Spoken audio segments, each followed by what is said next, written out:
ইকরা শিল্প তালুকে কালো কালো ধোঁয়া, দূষণের কালি।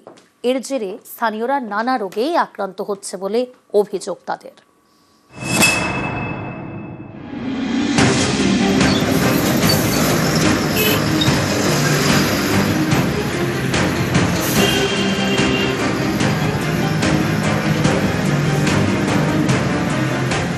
আসানসোলের জামুরিয়ায় ইকরা শিল্প তালুক, পরপর 25টি স্পঞ্জ আয়রন তৈরির কারখানা, আশেপাশে কালো ধোঁয়া আর দূষণের কালি।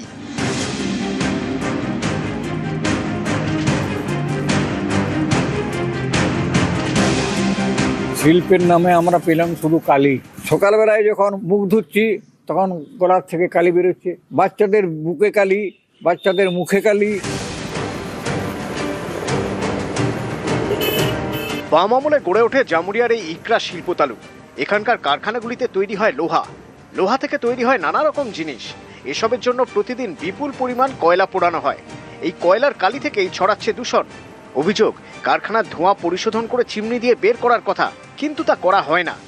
অভিযোগ, বছরের পর বছর ধরে এমনই চলছে। এর জেরে স্থানীয়রা নানা রোগে আক্রান্ত হচ্ছেন বলে অভিযোগ। এই দূষণের জন্য আমাদের প্রচুর সমস্যায় পড়তে হচ্ছে। শরীরের কালি ঢুকে ঢুকে এমনই অবস্থা হচ্ছে, খাবারেও কালি, কাচলেও মানে কাপড় চোপড়ে পুরো কালি বসে যাচ্ছে, এত কালি। বাচ্চা থেকে বুড়ো পর্যন্ত কালির সমস্যাতে শারীরিক সমস্যায় ভুগছে, সর্দি কাশি, ক্যান্সারের পেশেন্টও হয়ে গেছে প্রচুর।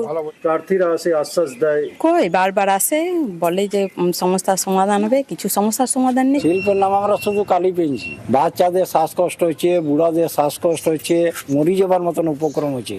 একমাত্র কালি, কালি ছাড়া আর কিছুই পাইনি। আমরা বিধায়ককেই চিনি না, বিধায়ক কখনোই আসে না। যাতে আমরা এই দূষণ থেকে বাঁচতে পারি সেই চেষ্টা আপনারা করুন। আমরা দিদির কাছে আবেদন আমাদের জানান।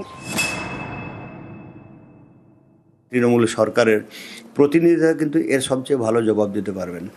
আর তারা যদি জবাব না দিতে পারে, আমরা ভারত জনতা পার্টি যদি আজকে আপনার পাওয়ারে যখন আসবো, আমরা এই প্রবলেম নিঃসন্দেহে আপনার সলভ করব, এটুকু আপনাকে গ্যারান্টি দিয়ে বলতে পারি। বিরোধীদের তো অভিযোগ আছে, আমিও বলবো প্রদূষণ আছে। প্রদূষণের জন্য আমি বিধানসভাতেও তুলেছিলাম, এটা দেখা হয়। স্পিকার বলেছিলেন কি ইনকোয়ারি করা হয়, প্রদূষণ আছে, অসুবিধা আছে।